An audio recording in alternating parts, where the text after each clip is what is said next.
مبارکباد دیتا ہوں یہ راجستھان میں جو نظام شروع ہو رہا ہے کہ وہاں کے جو اصلاحی تعلیمی بورڈ ہے، ہمارے بہت سے ندوی فضلاء الحمدللہ اس کے لیے بڑی محنت کرتے ہیں، اس سے فوائد بھی سامنے آ رہے ہیں۔ ان لوگوں نے باقاعدہ نظام شروع کیا ہے کہ جگہ جگہ مساجد میں علماء کے ذریعے سے درس قرآن کا سلسلہ جاری ہو اور لوگ قرآن مجید سے استفادہ کر سکیں، تو جے پور میں نظام شروع ہو رہا ہے۔ الرحمن الرحیم،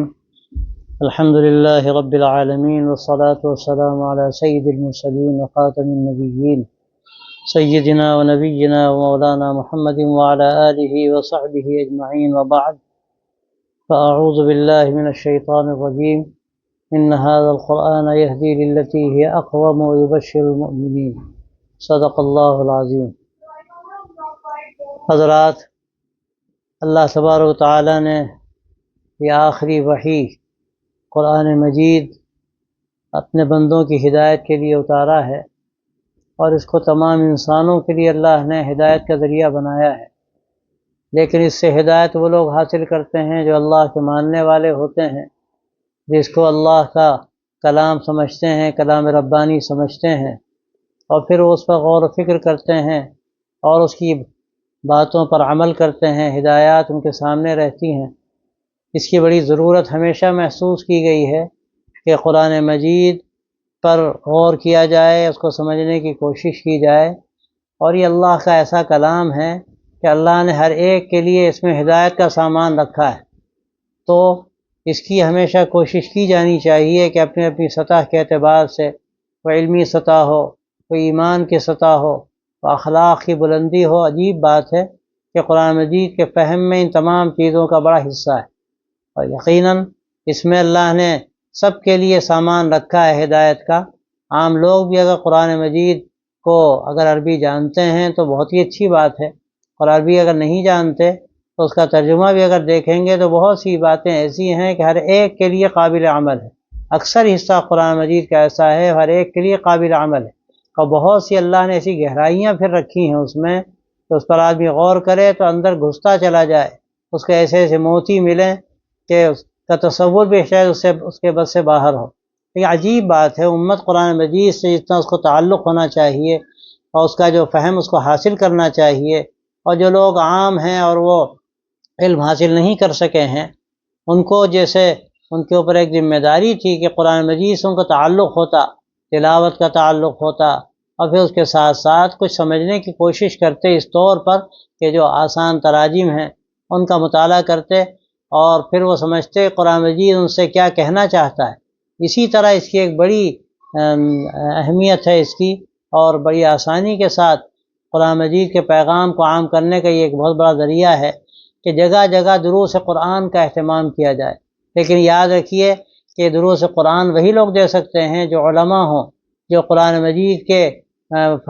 علوم سے واقف ہوں، اور فہم قرآن کے لیے جن باتوں کی ضرورت ہے وہ باتیں ان میں پائی جاتی ہوں۔ تو انشاءاللہ اگر ایسے حضرات جگہ جگہ درس قرآن دیں گے تو قرآن مجید کا پیغام عام ہوگا، عام لوگ قرآن مجید کو سمجھ سکیں گے۔ افسوس کی بات یہ ہے کہ بہت سے لوگ ہیں جو قرآن مجید کا درس دینا چاہتے ہیں، اس کے لیے بیٹھ جاتے ہیں، لیکن ان کے اندر وہ صلاحیت نہیں ہوتی، اصولوں سے واقف نہیں ہوتے، شریعت سے واقف نہیں ہوتے، کتاب و سنت سے واقف نہیں ہوتے پوری طرح، اور وہ قرآن مجید میں غور کرتے ہیں تو اس میں کبھی کبھی ایسا بھی ہوتا ہے کہ گمراہی کا شکار ہو جاتے ہیں، انحراف و تحریف کی باتیں آ جاتی۔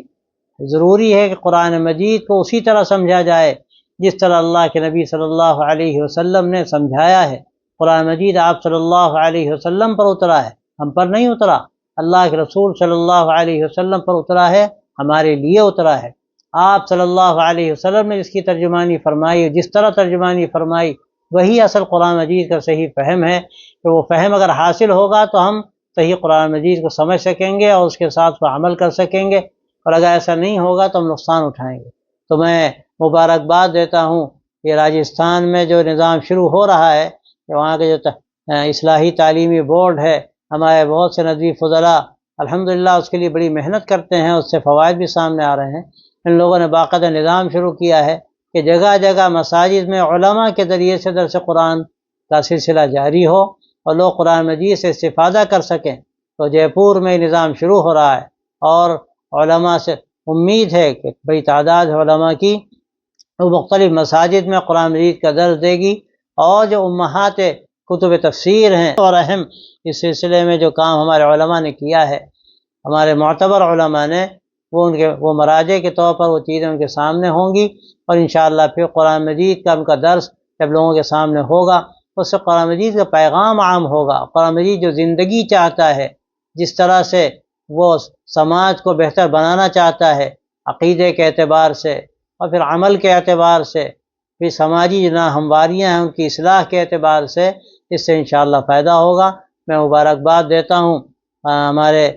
بورڈ کے ذمہ داران ہیں کہ انہوں نے سلسلہ شروع کیا۔ اللہ تبارک و تعالیٰ ان کی اس محنت کو، اس ارادے کو قبول کرے اور اس میں آسانیاں پیدا فرمائے، ایسے علماء اللہ تیار فرمائے جن کے ذریعے سے یہ کام آسان ہو۔ میں ان کو مبارکباد دیتا ہوں اور امید کرتا ہوں کہ انشاءاللہ یہ سلسلہ صرف جے پور ہی میں نہیں بلکہ پورے راجستھان میں، اور پورے راجستھان میں کیا بلکہ انشاءاللہ ہمیں امید ہے کہ ملک کے مختلف حصوں میں شروع ہوگا، اور علماء کے ذریعے سے انشاءاللہ جو درس قرآن ہوگا وہ امید ہے کہ انشاءاللہ ناہمواری سے محفوظ رہے گا، اور اصل جو قرآن مجید کا پیغام ہے وہ لوگوں تک پہنچے گا۔ اللہ تبارک و تعالیٰ اس کو مفید بنائے، اور اس کے ذریعے سے قرآن مجید کے پیغام کو اللہ تعالیٰ عام فرمائے۔ اور ظاہر ہے قرآن اور اللہ کے نبی کی سیرت و سنت، یہ دونوں چیزیں بالکل الگ نہیں ہیں۔ قرآن مجید میں جو بنیادیں ہیں انہی بنیادوں پر پورا نظام شریعت کا قائم ہے، جو اللہ کے رسول صلی اللہ علیہ وسلم نے ایک بہت خوبصورت انداز سے تعمیر فرمایا ہے،